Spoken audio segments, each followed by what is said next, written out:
This all goes ultimately back to Iran, I think is what is the key point here, is that until there is a new regime in Tehran, Iran is going to try and keep fomenting opposition to Israel around the Middle East because it's a matter of religious fervor for them. They believe that for the Mahdi to return, Israel has to be destroyed. This is the foundational religious underpinning of everything they believe. So they're not going to stop. And the question is how we prevent them, or how the West prevents them, how Israel prevents them. And that's, something I'm certain they are working on very hard in Jerusalem and Washington right now.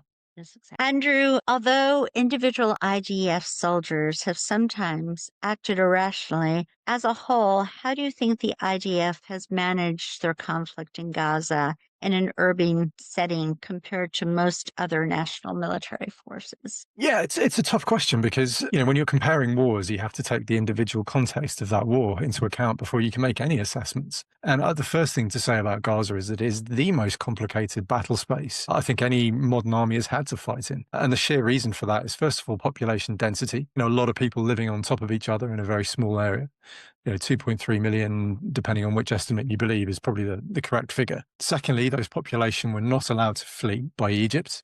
Let's not forget that straight after 7th of October, Egypt's response was to seal that border wall even more. And I've driven along it, and it really is impenetrable and well guarded. And so the civilian population are trapped inside there by a group who rule them, who also want them to be killed. This is on record. You can see my Henry Jackson Society paper called Hamas's human shield strategy in Gaza, where we get, I think it's 283 footnotes of evidence proving that Hamas have a human shield, even in their own words. They say, we need this for the campaign. Your death is for the greater good, as it were. So all of those things taken into consideration. We then have to layer in the fact that it started with the 7th of October attacks that caught Israel completely by surprise. And this is really one of the first big wins, I think, for the IDF, is they mobilized 1,000 soldiers in 2 weeks. Now, to put that in context, if we look at how long it took America to mobilize 500,000 soldiers and shift them to the Gulf back in 1990, that took 6 months. And Israel managed 75% of that achievement in 2 weeks. Okay, slightly shorter distance to go, but still, that's an incredibly tough effort. And a lot of the mobilization paperwork was out of date. There was huge kit shortages by design. The IDF had decided that this kind of war was never going to be fought again, and so they didn't need huge stockpiles of kit for their reservists. Starting from, it's like starting a 100 meters race from 200 meters back. And so just to get over the start line was an incredibly impressive achievement. When we look at how they conducted themselves in Gaza, as you say, some soldiers didn't reach the standard. They let themselves, their country down. And the IDF Military Advocate General, which is their JAG in American terms, have well over 100 cases on their books where they're investigating soldiers who have stepped outside of the boundaries of what is permissible in conflict. So the IDF haven't got everything perfect, but I think the really important point here is that actually the numbers there don't hugely matter. They're so small. It's a tiny, tiny percentage. And the IDF is taking very seriously allegations against it. On top of that, you have a sort of separate group that does investigations for the IDF Chief of Staff. They're looking at over 1,000 incidents. In a 2-year war involving 360,000 soldiers, that is not anything to write home about. And I think this is one of the key issues we have with the Gaza war, that there are standards applied to it that don't apply to any other conflict. Nobody sends the US Army to war expecting them to be perfect. We know that war crimes happened in Iraq. They're well documented. We know the British Army had war crimes in Afghanistan, as did the Australians. This is normal. Armies are made up of people, and sometimes people do bad things. It's as simple as that. But the dual standard applied to Israel is, I think, where the anti-Semitism comes into it. Israel is held to a standard no army in the world, no other army is held to, where they are expected to be perfect 100% of the time. And to address the destruction in Gaza as well, I think that's a very important one. And I'll make this my last point for this question. Gaza is very badly destroyed and damaged. 70 to 80% of all buildings have sustained some kind of damage. We have to take into account how that happened. And the reason it happened is because Hamas has been mining whole areas. They've been putting whole streets have been IED'd. They've been using schools, mosques, universities, people's houses, child's bedrooms to fight from, with a deliberate strategy to maximize that damage. And of course, when you have 500 to 1,000, I was going to say kilometers, I'll try and translate that into American for you, 350 to 700 miles of tunnels underneath Gaza. This is longer than the New York Metro. It's longer than the New York subway, longer than the Paris Metro, longer than the London Underground. That's going to cause huge structural frailties in the buildings above them. And then, of course, when a building does get damaged, what the IDF have rightly been doing is bulldozing it, because it poses a threat just by collapsing on top of either an IDF soldier or an innocent civilian that's sheltering inside. So the damage is huge, but there's very good reasons for it. And the final point is that this is just what urban combat looks like. And it has been urban combat. The IDF has sustained 900 killed, up well over 3,000 injured. And to put that in context, the British Army in 20 years in Afghanistan only sustained 453 deaths. In 2 years, the IDF in Gaza have passed that total. It has been tough fighting. It's been hard fighting. Hamas are an enemy that the IDF respect, in the sense of they are good fighters and you need to be on top of your game to fight them. And yeah, I think that probably is a fairly good canter through how I think the IDF have done. So do you believe that Hamas is rearming, regrouping, and rebuilding? How will the IDF sustain the yellow line? I know. Yeah, beyond question they are. If we look at what they've done during the war, they've actually established 2 new Hamas units called the Arrow Unit and the Deterrence Unit. I won't try and pronounce the Arabic for deterrence, because I can't do that glottal particularly well. But yeah, the deterrence unit is the military sort of aspect of this, where they have been going around hunting down the rival groups that the Israelis have tried to create. And they have pretty much successfully eradicated all opposition in their half of Gaza. The Arrow unit is the one that's been, it's like a paramilitary police. It's probably the best analogy, who have been making sure that aid is seized by nobody else but Hamas. So they've been punishing people in the streets for taking aid, because Hamas are the ones that want it. That's what's kept them in the fight. It's what helps them pay their fighters. It's what keeps them in control of the population. And remember, of course, that pretty much all 2 million of Gaza's population are in that area that's on the other side of the yellow line and still controlled by Hamas. So they've done a very effective job, I think, of taking control over their half of Gaza. And now we need to see where these ceasefire negotiations go. We're seeing real problems with that Trump plan now. It's kind of falling apart as we speak. And they're trying to bring into effect measures that will help deliver small parts of it here and there. Look at the International Security Force, the ISN. Just yesterday, Azerbaijan pulled out. The UAE promised money for rubble clearance, and they've pulled out from that funding as well. And what I think we had was a couple of months ago, we had countries just making promises to Trump in exchange for some pretty big concessions from the USA. And now Trump's attention is elsewhere. And he's moved on, as is his want. They've started to row back on those promises. So who's going to be the ISF? Apparently Hamas won't allow them to operate inside their bit of Gaza. They'll just be blowing them up and attacking them as if they were the IDF. So no country is going to want to put troops into the middle of Gaza. So are they going to guard the border? Who's going to do it? The Turkish are offering, but of course we'll talk about Turkey later, possibly. Israelis don't want the Turks anywhere near it for very good reasons. They're talking about rebuilding in Rafah. So Israel's been told to pay for a bit of rubble clearance so that they can start rebuilding a certain part of Rafah. But this is small beer when it comes to the overall picture. So it's not looking good. And I was in Israel last week. I haven't spoken to an IDF senior officer that doesn't think they'll be resuming combat operations sometime in 2026. And of course, Erdogan's rhetoric in Turkey is not adding to the stability of the region. Can you enlighten us a little bit about what Hamas has been doing with the baby formula and their use of hospitals? Yeah, these are some interesting revelations that have come out in the last week, actually, where there was a sense of puzzlement, and I got a real sense of frustration speaking to COGAT earlier in the war.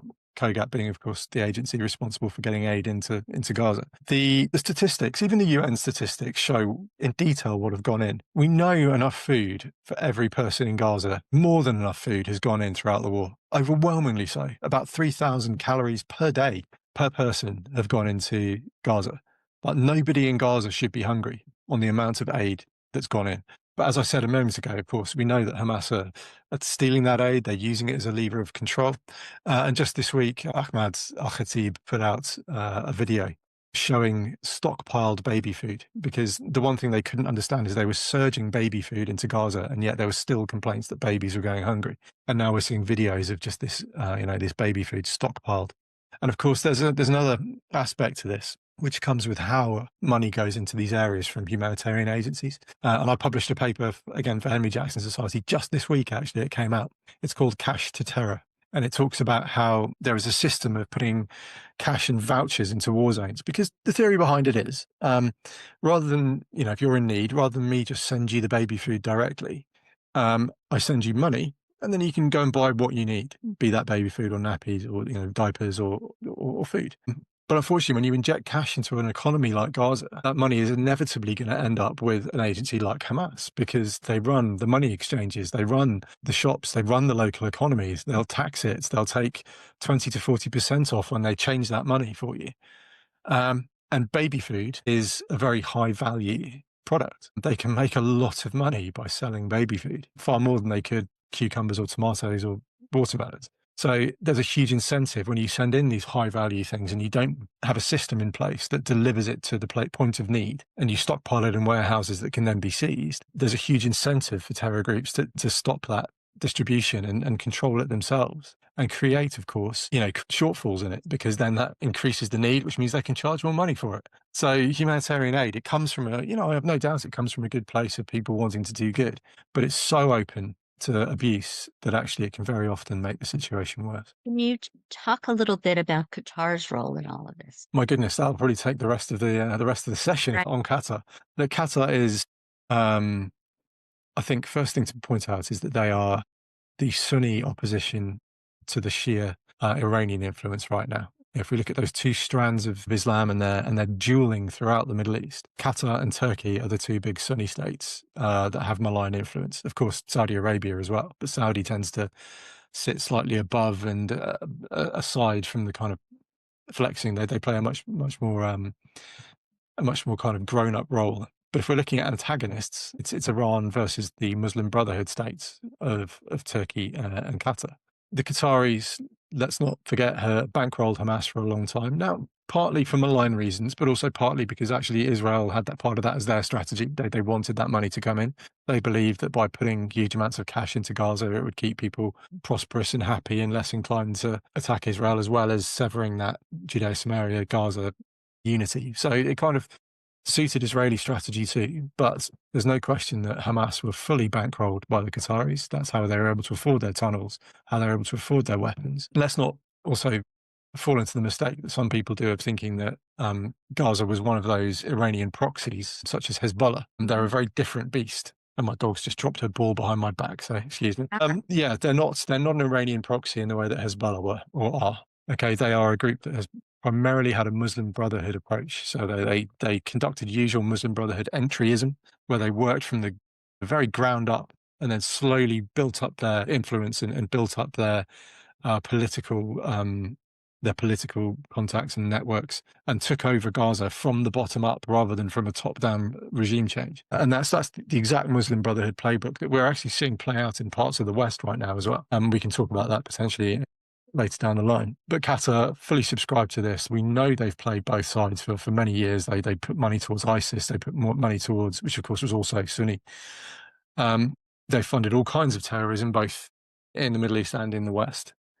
And on top of that, they've provided an incredible PR apparatus for Hamas since the war has started. You've got Middle East Eye, which is the lesser known but far more extreme Qatari funded outlet, which straight up parrots Muslim Brotherhood narratives. And then, of course, we have Al Jazeera, which is again like one of the more two-faced news outlets out there. They have spent years building up actually quite good credibility with some of their reporting on places other than the Middle East. And when we see Al Jazeera Arabic, however, you're fully into an anti-Semitic sewer where they fully take the mask off and push every single anti-Israeli narrative you could imagine on steroids. But Al Jazeera has taken Hamas's live footage from the ground in Gaza and just repurposed it and presented it as news. So almost everything you're seeing reporting-wise originates from Hamas in Gaza, straight through Al Jazeera, and then other news networks pick up on these stories and spread them around the world in good faith. Honestly, in some instances, they're not knowingly sharing this stuff, realizing that it's Hamas. This ecosystem Qatar has built is hugely responsible for the demonization of Israel on the world stage in support of Hamas's war objectives, which are to degrade Israel on the international stage. And they've done that very successfully, try and isolate them and to in many ways try and force Israel to stop fighting as well, which they successfully succeeded to do on a couple of occasions, most notably January to April 2024 operation. So yeah, Qatar has had a huge role to play in this. Huge problem. Showering also universities, tanks, and policymakers with loads of money, which is really dangerous. Can you explain, Al Jazeera, the role of social media in the minds of its audience in creating perceptions, and how can this be countered by wonderful Christian Zionists or non-Jewish Zionists like yourselves, and Jewish Zionists, Muslim Zionists? How can we counter this? Yeah, this is really tricky, and it's something we've not been very good at, I think, is probably the first point here. I think to try and claim success for our side in this information battle, I think would be slightly vainglorious. But let's look at how it operates. So I did multiple degrees when I left the army. One of them was war studies, focusing on the Middle East. My PhD that I'm currently studying for is on that too. But I also, just for fun, did a master's in psychology because I figured that wars are fought by people, and if you can understand the people better, then you can understand the war better. And that's paid dividends when looking at the information campaign around the Seven Front War, as I call it. The key focus of this disinformation has been on one thing, and it's been on emotion. And I'm going to talk a little bit about the brain now, which is a slight segue, but I think it's useful. So there's a part of your brain at the top of your brainstem called the amygdala, which means almond in ancient Greek. And it describes the shape and size of it. And this is where your fight or flight reflex is controlled from. So when you see something horrifying, see something traumatic, your amygdala gets fired up. It floods you with all kinds of hormones like cortisol and adrenaline. And you actually have a physiological reaction where your vision will narrow, blood will begin to flood to your limbs rather than your brain, because your body is getting ready to fight or fly. Or freeze in some instances as well. But the really interesting cognitive effect of this process is the suppression of what's called the prefrontal cortex. It sits at the front of your brain, kind of behind my big shiny forehead. And the prefrontal cortex is where your critical thinking happens. And when the amygdala is fired off, it actually suppresses your prefrontal cortex. It reduces your capacity for clear, critical, analytical thinking. And this is exactly what disinformation campaigns are designed to do. They show you horrific images. They get your amygdala firing. They suppress your critical process. And then it becomes very easy to attach your chosen narrative to the emotion somebody's feeling. They're not at this point thinking through things in a sensible way. They're reacting in anger to what they've seen. And you probably might have experienced that yourself this Sunday, actually. And when you saw what was coming out of Australia from Bondi Beach, and I certainly put social media down for a couple of hours because I didn't trust myself to react in a fair and balanced way, because I was upset, I was angry, horrified. Unfortunately, most people don't have that level of self-awareness. I mean, it's my job to know this. So I know that I'm a human as well, and I operate that way. So I put down social media for a couple of hours and walked away. But a lot of people don't. They get very angry, very wound up. And it's a natural human emotion to be upset by a dead child or a mother crying over their son's body or whatever it might be. Particularly, of course, if you're a non-expert in the Middle East and you don't understand 7th of October. And I would put as a sidebar that I don't think Israel explained that very well. But if you don't understand the background to this conflict, if you don't understand 7th of October and you see a dead baby in Gaza, for a malign actor to then come along and attach a narrative to that and say, look what Israel's doing, they're slaughtering the children, it's a genocide, that becomes very, very easy. Now, real challenge here is how you overcome that. Your question was what we could do better to fight this battle. And it's really hard once people are triggered off, because we can stand there and say, well, yes, that is a dead child and it is horrible and our hearts go out.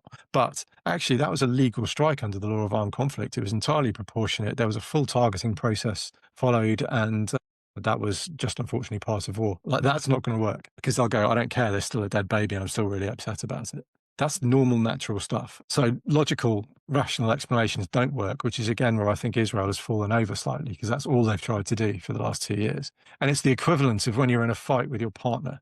If you say, calm down, my love, you're being irrational. How does that go? It's just Not very well. it pours fuel on the fire, doesn't it? So that's the one thing we probably shouldn't do. Yeah. At this point, I think it's a matter of the dust settling slightly, because people have been so wound up for so long that actually changing their mind, you can't reason someone out of a position they've taken on emotion. And you're also very unlikely to get them to replace their first emotion with a second emotion that's in favor of Israel. Like, those two things are highly unlikely, I would suggest. So letting the dust settle is the first thing, because the news cycle moves on. And the thing with an angry reaction is you can't be angry always. Like, some people can, and we can write them off, but they're a tiny minority. Once the anger is burned off, there will be a negative perception that we then have to deal with. And I would suggest that we need to plan this with the mirror image of what the other side, a mirror image of what the other side have done. And that is to use emotion, positive emotion about Israel, to use messaging that hits people at an emotional level, that builds connections with Israel, that shows, like, for example, the good Israel does in the world. Focus on not just saying, look, we've made a new cancer cure. Show a survivor of cancer who is now better and has another 10 years of life because Israel gave them the technology. Find those human levels and those human connections. And that needs to happen over a period of time. It's not going to happen quickly. It's a long, slow rebuilding process. And of course, the other side are going to be trying to keep this going. And you're seeing that already with all the fake AI videos of flooding in Gaza, which I have called a flood libel, which I was very proud of that particular joke. So yeah, it's not easy. It's going to take time. But we have to be far more clever and use psychology in how we do this, because simply just patiently explaining stuff just isn't cutting it and won't cut it. So we saw what happened in Australia last weekend. We saw what happened in Birmingham on Yom Kippur, the holiest day for Jews, where 2 people ended up being killed. I think 3 were very badly injured. We've had numerous attacks here. In May, 2 members of the Israeli embassy were killed. We've had the Poway synagogue attack, where and in 2019, a man with a machete went into a kosher butcher store and killed a rabbi. Somebody went into Muncie, leading to the death of a rabbi. And of course, the Tree of Life synagogue, where they killed 11 people. Do you think the Holocaust gave us maybe 25-year reprieve from anti-Semitism, and anti-Semitism is the norm? Why is this? Is it just the Seven Front War that's bringing out all the anti-Semitism and the emotional reactions that people are having to it? Or is this the way it always has been? That's a really difficult question. This is a thousands of year old problem. And I don't think we ever reached a point where just because the Holocaust happened, this went away. I think Nazism did a kind of handover takeover to their allies in the Middle East. Certainly, there's been a very strong anti-Semitic narrative in the Middle East since the end of the Second World War. They've considered the existence of the State of Israel to be an offence almost in parts of Islam. We've got this idea of waqf, which is where just once a part of ground has been Muslim, it should always be Muslim, and it's haram for anyone else to hold that land. So the fact that Israel, as the Jewish state, sits on land that was once Muslim, Ottoman Empire onwards, is considered an offence to religion. So that kind of anti-Semitism has always been lingering around. Certainly, for the most part in the West, it was underground from 1945 onwards. But even at school, you'd hear jokes about Jews and, just school children just saying these tropes that kind of, there's no malice or evil necessarily behind it. It's just kind of a thing people said, and hell, you study The Merchants of Venice in school. Shakespeare's one of our greatest writers, and you're being taught essentially the Shylock tropes, even in the classroom, because that's just embedded in that cultural history. So I think it was underground for a while, but certainly since 7th of October, it's been turbocharged by a very deliberate campaign. And there's no question in my mind that driving anti-Semitism against the diaspora was one of the objectives of the campaign run by Al Jazeera and the rest. And it's been very successful, unfortunately. And the logical endpoint has been things like Colorado, things like Washington, D.C. It was Manchester, not Birmingham, by the way. Oh, I'm sorry. So like Manchester, Heaton Park Synagogue, and the worst example we've got, I think, so far is the one in Bondi Beach. And, just today, there's images suggesting that the Australian police have foiled another attack that was being planned in Australia. I think what Gaza has done when it comes to anti-Semitism is give permission for it. Look at what the Jews are doing in Gaza. This makes hurting Jews okay, I think is the broad logical flow of how this goes. And I got very angry on Sunday, and I said, don't react in anger. And I stand by that. But I do think you can use anger to fuel things in a healthy way. And I wrote a piece on my Substack, basically saying, like, these people have blood on their hands. They've been spreading blood libels for 2 years about genocide and about all sorts of starvation and all that kind of nonsense. And what they have done is created a permission structure for the most malign actors to feel justified in taking violent action against Jews. And I hold these people responsible and I hold them accountable where I can. Um, I think anger can be a good thing in that sense, but if you channel it the right way, don't react and say something you'll regret. But if you can coldly focus that anger, then I think that can be a good thing. And that's certainly what I did on Sunday. And as I said, these blood libel spreaders have blood on their hands. The Israeli government seems to think that Iran was partially responsible. Do you have any reason to believe that? I've not seen anything in in the public domain that suggests that. I think it's really interesting they had an ISIS flag on their car, be that homemade or provided for them by someone we don't know. We know they went to the Philippines, to Mindanao, which is a hotbed of ISIS thinking. ISIS and Iran are not friends, which makes me somewhat suspicious, or at least skeptical, I should say. What I think is more likely is that this is a lone wolf attack inspired by these extremist Islamist ideologies. Whether there's state backing or funding behind it, there might be. That will come out in due course. But our security agencies in the West are actually very good at spotting the networks and intercepting them. We have a very, very strong track record of doing that. The one thing that's really, really hard to get past is these lone wolf actors because they don't have signals intelligence that you can intercept. They don't have communications and purchases and things like that you can track as easily with a network as you can with one person who's an individual. So the fact they got through the net, the fact that they had an ISIS flag, the fact that it was a father and son seems unusual to me. If I was betting, I'd say it was more likely a lone wolf than not. We have to keep we can't draw full conclusions yet on the information that's out there. So we've read reports that President Trump has rebuked Prime Minister Benjamin Netanyahu for eliminating the Hamas terrorist Raid Saeed. And he said he was violating the ceasefire in Gaza. As you know, Mr. Saeed was the director of weapons production for the Qassam Brigade and one of the architects of the October 7th massacres. Do you think it was appropriate for the president to say this to Prime Minister Netanyahu? Why? Yeah, it's always tricky with Donald Trump, especially when it comes to Israel. I think he's played a slightly interesting game over the last 2 years, over the last year since he took office. Where on one hand he appears to be in lockstep with Bibi, and then on the other hand it does seem to be a very subordinate relationship at times, and it's been quite a difficult one to work through. And there's lots of theories out there about how closely those two are working. I'm in the camp that they're not working particularly closely together, if I'm honest. I think if we look at things like at the very tail end of the 12-day war with Iran, when Israel had jets in the air and Trump ordered them to turn around and fly home, and they did, that I think was a kind of revealing insights into that relationship. Likewise, Mr. Trump has long claimed this huge achievement of a peace in the Middle East that nobody else had achieved in 3,000 years. I think he sees his ceasefires as his great achievements. I'm not convinced they are. I don't think many of them hold. Look at Thailand at the moment, which is just fallen apart. Look at Ukraine, Russia. He's not a strong peacemaker. But I think he's very keen to be able to present Gaza as a success. I've already covered the fact that it isn't even a ceasefire, full stop. But this was potentially a little bit too high profile for Mr. Trump, and so he felt the need to step in and try and grip the situation. So that would be my take. And I think in the broader, I think it would benefit Israel to achieve a greater degree of strategic independence from the US going forward. We saw repeatedly from 7th October 23 onwards that the US had far too much say in how Israel conducted those ground operations. The US was putting a brake on certain things. They stopped certain warheads being delivered.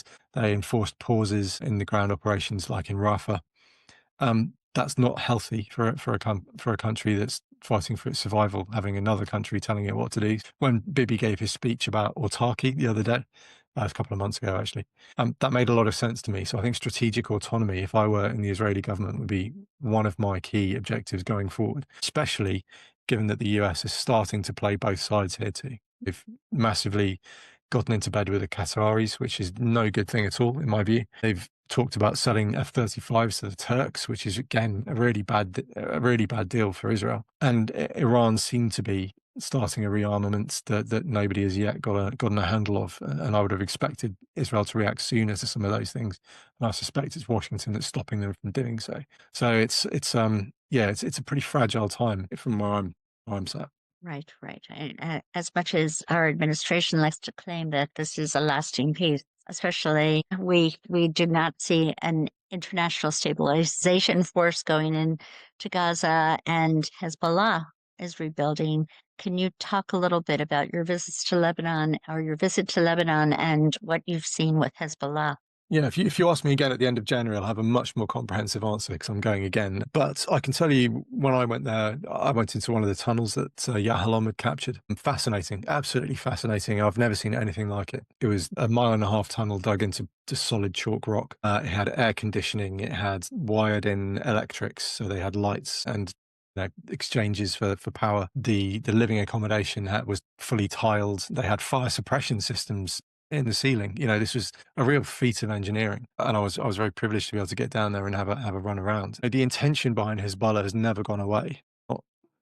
They haven't packed up and gone home just because they've been smashed. And Lebanon is a failed state. It is. The Lebanese government does not have the level of control that you would require to say that it was a coherent, functioning country. They will still be scared of Hezbollah. Hezbollah use assassination. They use intimidation on all their political opponents. So without being fully in control of their country, the Lebanese government are always going to have one hand tied behind their back. The Lebanese armed forces really aren't up to the job either. And of course, they're also quite heavily co-opted by Hezbollah anyway. So there's no security apparatus there to get a grip of Hezbollah. And UNIFIL have never really covered themselves in glory, shall we say. Endemic corruption with them too. And it's really interesting. The tunnel I went to, the tunnel entrance was 500 meters from an Irish UNIFIL base, to give you an idea. And they'd managed to build this entire thing without them apparently noticing. Now, to be fair, I don't think the Irish would turn a blind eye, but certainly their commanders have failed to get that message up the chain. The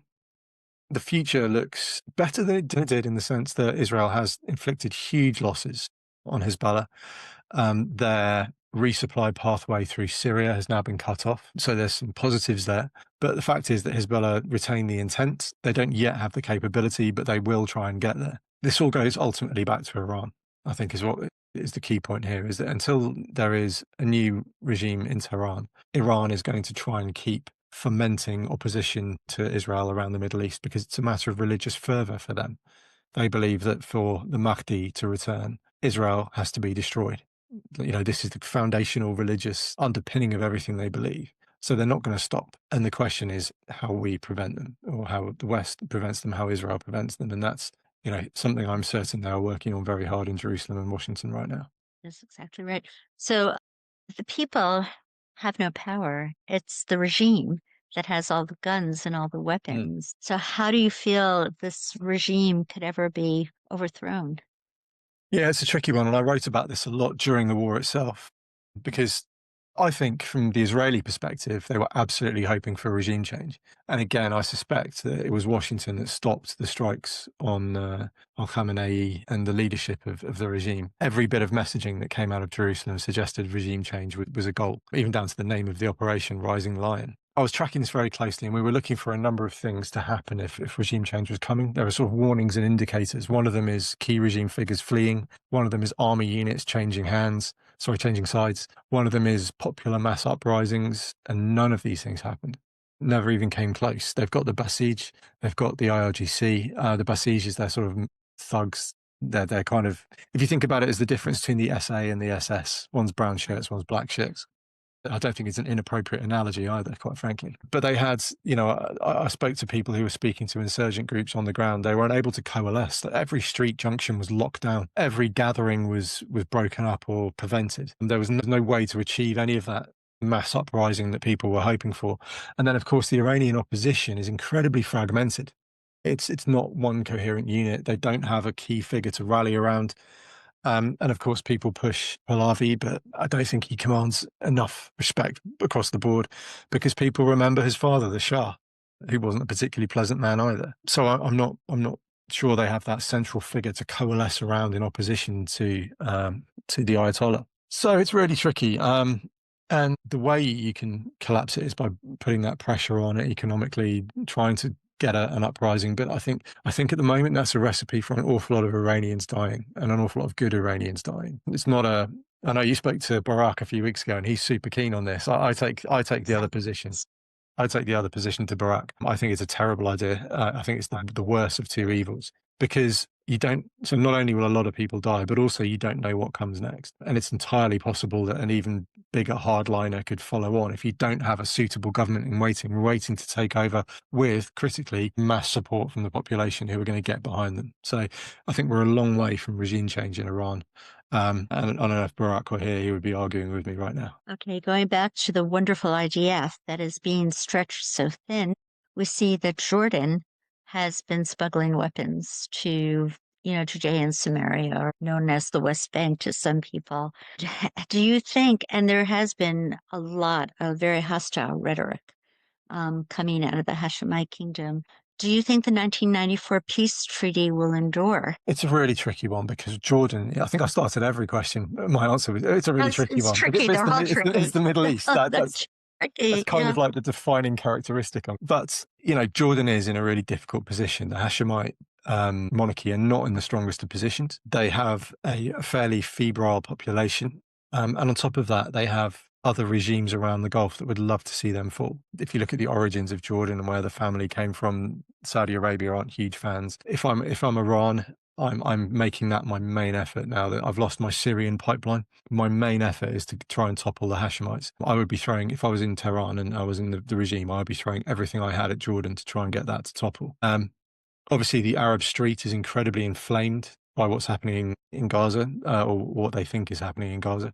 And, there is a very strong Palestinian connection between Jordan and Judea, Samaria and the West Bank. And so the other thing I would be doing, of course, if I was Iran, is trying to get that insurrection going in the West Bank. I'd be going for the third intifada. I'd be getting and we're seeing many IDF operations there now to try and get the security situation in hand. And there's a very good reason the IDF are operating there right now. It's because people like Iran are trying to push as much weaponry into Judea Samaria as they can in order to try and destabilize Israel. So there's no peace at this point in time when it comes to that. And yes, Jordan is in a very weak and difficult position. You did mention in the beginning of your talk, Egypt, our other quote unquote peace partner. They are amassing troops on the Sinai. They're sending drones over, to the territories, to Judea, Samaria, and Gaza with weapons. Do you think that this treaty is going to endure? To an extent, I do. I think I'm a lot more positive about Egypt than I am about some of the other countries that surround Israel. You have to remember the real economic hit from the war has been on Egypt. Like, Israel's economy has held up pretty well.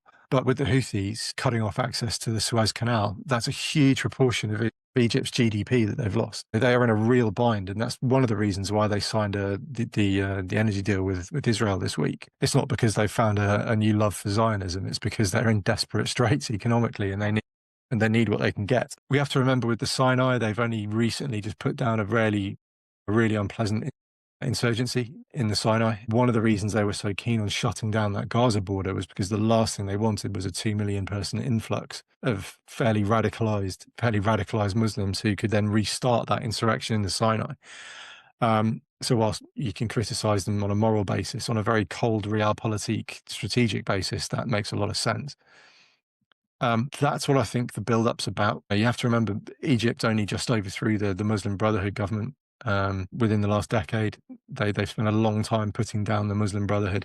The last thing they want is more Muslim Brotherhood in Egypt, having just kind of got rid of that problem. So I don't think Egypt's in a real position at the moment to do anything militarily. And yeah, look, there are elements within Egyptian, certainly security services, certainly within the military, who are not necessarily hugely pro-Israel. I don't think Sisi is necessarily pro-Israel, but he is a man who is working to political expediency. We also know how much money Egypt takes from the US right now. A lot of arms, a lot of their defense capability comes almost directly from the USA. They're not going to want to upset Trump at this point. So with Egypt, I'm slightly more relaxed about what we're seeing there. And there may be some low-level nefariousness, particularly with Bedouin smuggling. That's a very common piece that comes from Egypt. But in terms of launching an attack on Israel, I would be very surprised. No, we haven't mentioned. We've mentioned Hamas and Hezbollah. The Houthis are another trouble spot. They have these roaming trucks, and it's very, very hard to know where in Yemen the missiles are coming from. Do you think the IDF is working on some sort of a strategy to counter this? I mean, potentially. I'd be surprised if they didn't have plans to strike missiles as and well, but as and when they appear. But it's a very, very long flight time from Egypt to Yemen. Sorry, from Israel to Right. Yemen. Right. The challenge with a very mobile rocket launcher is that once it pops up, it can fire and then disappear, and it's quite hard to track if you don't have, direct eyes in the sky the whole time. And even then, eyes in the sky, you can't saturate the ground with a